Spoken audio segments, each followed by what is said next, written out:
अस्सलाम वालेकुम नाज़रीन और प्रोग्राम में खुश आमदीद। अपोजिशन कहीं डील कर रही है और कहीं ढील ले रही है। जी हाँ, आज यही दो मौज़ूआत हैं। आज सेनेट में जो कुछ भी हुआ उसके हवाले से और फिर कराची में जो हो रहा है उस पर बात करेंगे।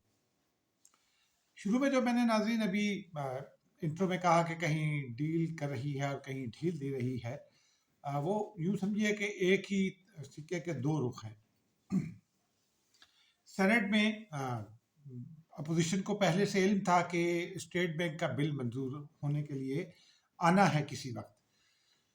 अब ये तो नहीं हो सकता कि कोई बिल आप एक ऐवान से पास कर दें और दूसरे ऐवान से उसको इंडेफिनेट पीरियड तक दूसरे ऐवान में वापस भेजा ही ना जाए पास करने के लिए। स्टेट बैंक का बिल जो है वो इसी महीने में, अगर आपको याद हो तो हुकूमत ने कौमी असम्बली से बहुत अफरा तफरी में और ऑलमोस्ट पार्लिमानी रवायात को और अक्सरियत को बुलडोज करके मंजूर कराया और उसके बाद सेनेट भेजा। सेनेट ने उसमें कुछ तरामीम तजवीज़ की और फिर वो बिल दोबारा कौमी असम्बली गया, वहाँ से दोबारा मंजूर होकर अब सेनेट पे आया। और अब ये बिल सेनेट में मंजूर होना था क्योंकि ये सबको पता था कि तारीख 30 जनवरी है। 30 जनवरी से पहले पहले बिल मंजूर करके पेरेवान सदर भेजा जाएगा, जहाँ सदर मुमलिकत उसकी तौसीक करेंगे और फिर वो उसका आपके लेजिस्लेचर का हिस्सा बन जाएगा, यानी स्टैचुटरी बुक जो है कानून की जो किताब है उसका हिस्सा बनेगा। और फिर आईएमएफ को उसकी कॉपी भेजी जाएगी, क्योंकि आईएमएफ की ये शर्त थी कि पार्लिमान इस बिल को मंजूर करे मिनी बजट के साथ साथ। और अचानक गुज़िश्ता रात 12 बजे के बाद तकरीबन 1 बजे के करीब कौमी असम्बली, माफ़ कीजिएगा, सेनेट के इजलास का एजेंडा जारी कर दिया गया, जो आज सुबह के लिए मुलतवी किया गया था 2 रोज़ पहले। और उस एजेंडे में स्टेट बैंक के बिल की मंजूरी शामिल थी। ये दुरुस्त बात है कि हुकूमत ने एक चाल चली, लेकिन इसके हवाले से आपको आगे चलकर एक वाक़या सुनाता हूँ। लेकिन ये बात भी दुरुस्त है कि सेनेट के अक्सरियत अरकान को इस बिल का एजेंडे पर आने का इल्म शायद बर वक्त ना हुआ हो, लेकिन बहरहाल आप सियासत में हैं और पार्लिमानी सियासत में हैं, और पार्लिमानी सियासत नाम ही इस तरह के मामलों को एंटिसिपेट करने का है। कलबन 1993 की बात है या 1992 की।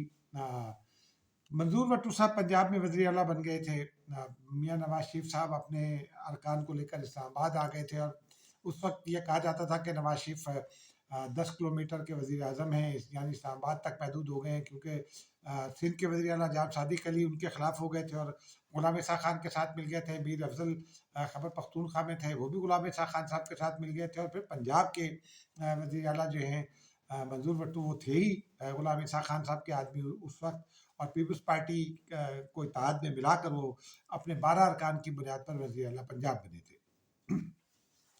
एक दिन अचानक यूँ हुआ कि हुकूमत ने पार्लिमान का मुश्तरका इजलास तलब कर लिया, उसका एजेंडा भी जारी किया गया। उसमें सुप्रीम कोर्ट के हवाले से कुछ लेजिस्लेशन थी और फिर बहुत सारी चीज़ें और भी थी जो अर्जेंट नौयत की थी, और वो जो पार्लिमानी कवायद हैं उसके मुताबिक अगर एक ऐवान का बिल 120 दिन के अंदर दूसरे ऐवान से पास ना हो सके तो फिर वो मुश्तरका इजलास में जाया करता है। तो उस तरह के बिल्स भी थे, लेकिन नेशनल डेमोक्रेटिक अलाइंस और पाकिस्तान डेमोक्रेटिक अलाइंस, एक की क़यादत नवाबज़ादा रसूलुल्लाह साहब करते थे, दूसरे की बेनज़ीर भुट्टो साहबा करती थी। उन दोनों का इश्तराक हो गया और नवाज शरीफ हुकूमत के खिलाफ दोनों मुत्तहिद हो गए। उनकी एग्जीक्यूटिव कमेटी की मीटिंग थी, यानी सरबराही इजलास था। और सहाफ़ी के बारे में ये कहा जाता है कि वो उसे एतमाद हासिल होना चाहिए अपनी बीट के लोगों का। तो हम चंद दोस्त थे जो जिन्हें हमारी बीट में बहुत एतमाद हासिल था कि ये अच्छे प्रोफेशनल जर्नलिस्ट हैं और हमारे पास खबरें भी दूसरों से पहले आ जाया करती थी। तो एक दिन खबर ये मिली कि उस इजलास में फीस पीरज़ादा साहब एनडीए का हिस्सा थे और उन्होंने बेनज़ीर भुट्टो साहिबा से ये पूछा कि आपको पता है कि ये मुश्तरका इजलास क्यों बुलाया गया है? उन्होंने कहा नहीं, इस इजलास में आपको बुलाने का मकसद ही है कि आप हमें बताएं। हफीज़ पीरज़ादा साहब 1973 के आइन के खालिक भी कहे जाते हैं, राइटर कहे जाते हैं। उन्होंने ये इजलास में बताया और बाद में उन्होंने हमसे बात करते हुए तस्दीक भी की कि उन्होंने ये बात कही है इजलास में। उन्होंने बीबी को ये बताया कि नवाज शरीफ साहब आर्टिकल 245 के तहत पंजाब में को मरकज़ के ज़ेर इंतज़ाम ले लेंगे। वही काम जो कराची में पिछले दिनों हमने बात भी की थी करने की कोशिश की जा सकती है। और फिर वैसे ही हुआ।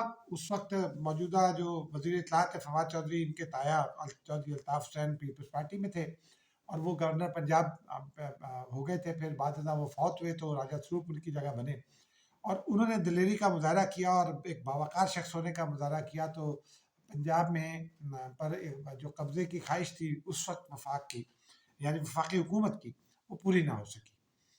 अब आते हैं इस तरफ। आपको पता है कि ये बिल 30 से पहले मंजूर होना है, तो आपको एंटिसिपेट करना चाहिए कि 27-28 तक तारीख आ चुकी है, तो हुकूमत क्या चाहती होगी, क्या कर सकती है हुकूमत। और आप लीडर ऑफ द अपोजिशन बात कर रहा हूँ यूसुफ रजा गिलानी साहब की, और वो मुल्तान चले गए और मुल्तान से फिर वो आज नूर रब्बानी खर साहब के कुलों में चले गए। अगर आज इस्लामाबाद आ जाते और आज शाम में चले जाते, ताजियत तो आप कर ही चुके थे, तो क्या हर्ज था उसमें। लेकिन नाज़रीन, गुज़िश्ता 2 रोज़ से ये खबरें थी कि हुकूमती बेंचों की जानिब से या हुकूमत की जानिब से अपोजिशन अरकान को मैनेज करने की कोशिश की जा रही है। उसका आज मुज़ाहरा भी हुआ। मुस्लिम लीग नून के 4 लोग नहीं आए। मुशाहिद हुसैन सैयद उसमें एक हैं। वो कई दिन से कोरोना में हैं और आइसोलेशन में हैं, ठीक ही नहीं हो रहे।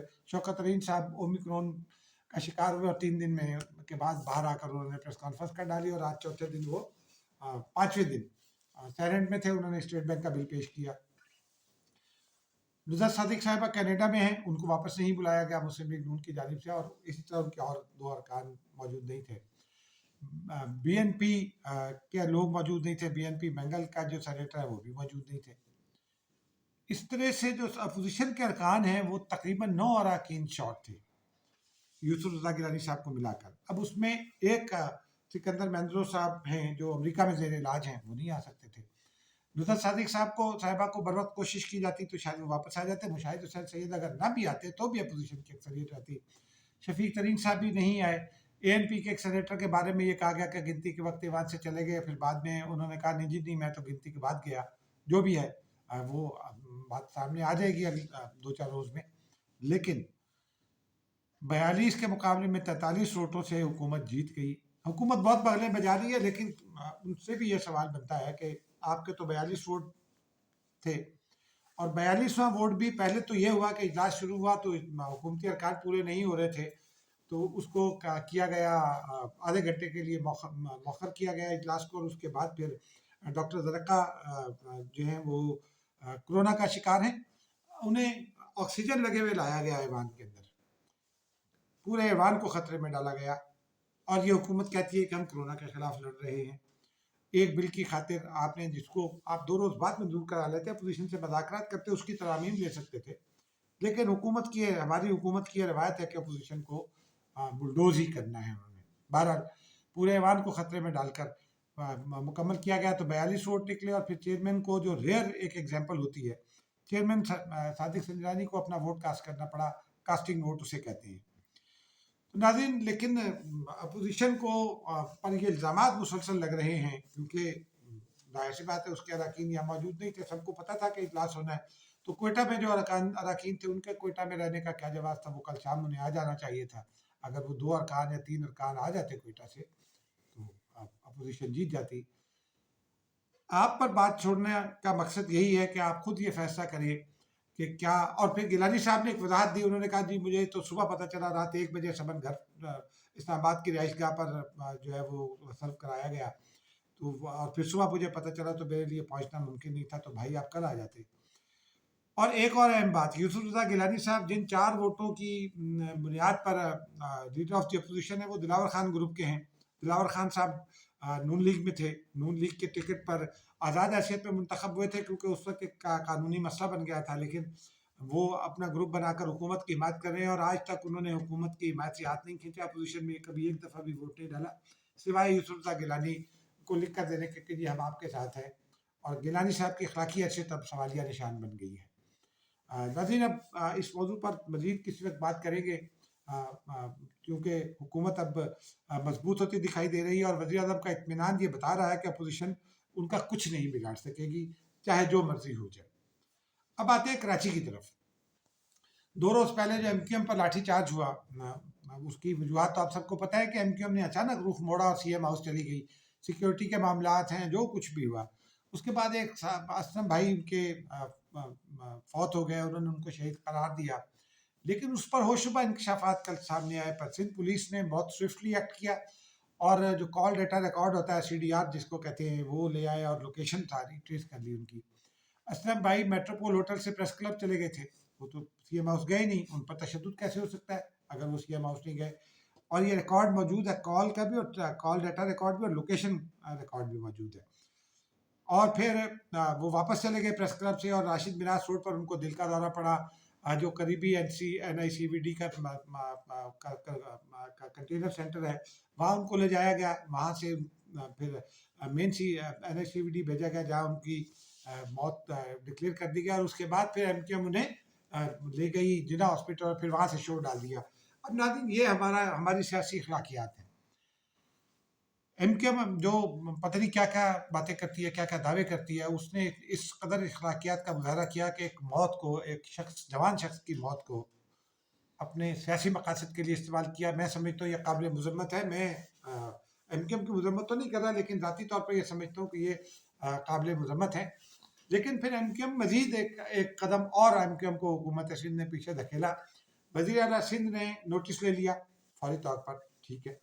اس کے بعد وہ اس MP کے گھر پہنچے جن پر پولیس نے تشدد کیا، MQM کہتی تھی کہ بلا وجہ تشدد کیا۔ اور وہ ویڈیو میں نے دیکھی کسی جگہ کہ وہ ویڈیو میں وہ MPA صاحب خود پہلے پولیس پر حملہ کر رہے ہیں، پولیس کو مار رہے ہیں، جس کے جواب میں پولیس نے یہ کیا، اب آپ پولیس والے کو ماریں گے تو وہ جواب میں کیا کرے گا؟ پھر MQM کہتی ہے کہ ہم تو نہتے تھے، خواتین کے ہاتھوں میں ڈنڈے دیکھے گئے جو پولیس والوں کو مارنے کے لیے دوڑیں۔ تو یہ بھی اتنی سیاسی بد اخلاقی کا مظاہرہ بھی نہیں ہونا چاہیے۔ سیاسی اخلاقیات کا تقاضا ہے کہ اس کو برقرار رکھنا چاہیے۔ پھر اسلم بھائی کے گھر بھی گئے وزیر اعلیٰ سندھ، اور اس کے بعد آج جو سندھ حکومت نے ایک اور فارورڈ قدم کیا، وہ 29 دن کا یا 28 دن کا دھرنا تھا جماعت اسلامی کا۔ جماعت اسلامی کے ساتھ معاہدہ کر لیا، اور وہ شکیں جو MQM بھی پلیڈ کر رہی ہے کہ جی یہ نہیں ہونا چاہیے، یہ نہیں ہونا چاہیے، انہوں نے وہ سب مان لی۔